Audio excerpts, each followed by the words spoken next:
অপার সৌন্দর্যের এই বাংলায় বিশ্বের বিভিন্ন প্রান্ত থেকে আগত আউলিয়ায়ে কেরামের আবাসস্থল হয়ে উঠেছিল।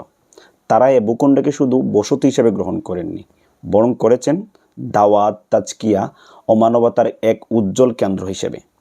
ফলে বাংলার প্রতিটি অঞ্চল আজও বহন করছে তাদের পবিত্র পদচিহ্ন।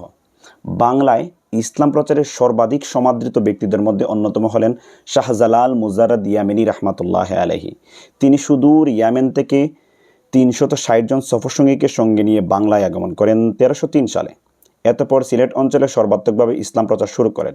তিনি ৪০ বছর ধারাবাহিক সিয়াম পালন করেন এবং ১৩৪৭ সালে ইন্তেকাল করেন।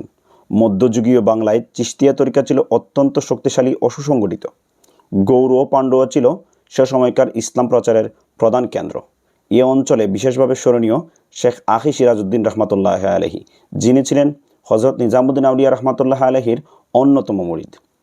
১৩৫৭ সালে শেখ আখি সিরাজউদ্দিন রহমাতুল্লাহ আলাইহি গৌড়ে ইন্তেকাল করেন। লক্ষ্ণাবতীর এক খানদানি মুসলিম পরিবারে জন্মগ্রহণ করেন শেখ আলাউদ্দিন আলাউল হক রহমাতুল্লাহ আলাইহি।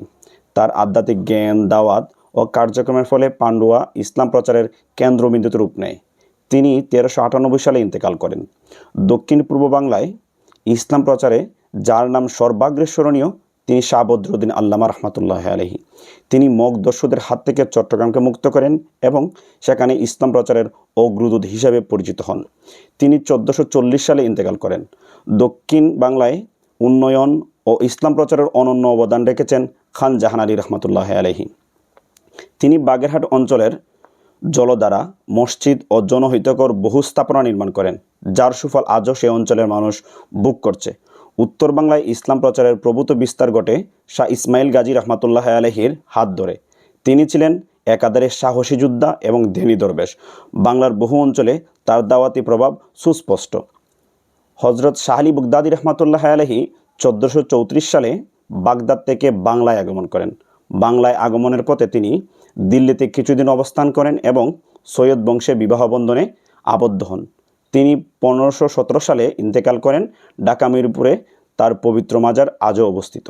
বাংলায় ইসলাম প্রচারের উদ্দেশ্যে ১২৮৮ সালে বাগদাদ থেকে আগমন করেন দুই ভাই, সৈয়দ মিরান শাহ রহমতুল্লাহ আলাইহি, যার আসল নাম সৈয়দ আহমদ তান্নুরী রহমতুল্লাহ আলাইহি। এরপর শাহ মাহদুম রূপস রহমতুল্লাহ আলাইহি, যার আসল নাম সৈয়দ আব্দুল কুদ্দুস রহমতুল্লাহ আলাইহি। বড় ভাই সৈয়দ মিরান শাহ রহমতুল্লাহ আলাইহি নোয়াখালীর কাঞ্চনপুর এবং ছোটো ভাই শাহ মাহদুম রূপস রহমতুল্লাহ আলাইহি রাজশাহীতে ইসলাম প্রচারে আত্মনিয়োগ করেন। বাংলায় সর্বপ্রথম ইসলামের দাওয়াত নিয়ে আগত ব্যক্তিদের মধ্যে অন্যতম হলেন সেলজুক রাজবংশীয় রাজপুত্র শাহ সুলতান কমরউদ্দিন রুমি রহমতুল্লাহ আলাইহি। তিনি ১২০ জন আউলিয়া কেরামকে সঙ্গে নিয়ে ইসলাম প্রচারের কার্যক্রম শুরু করেন।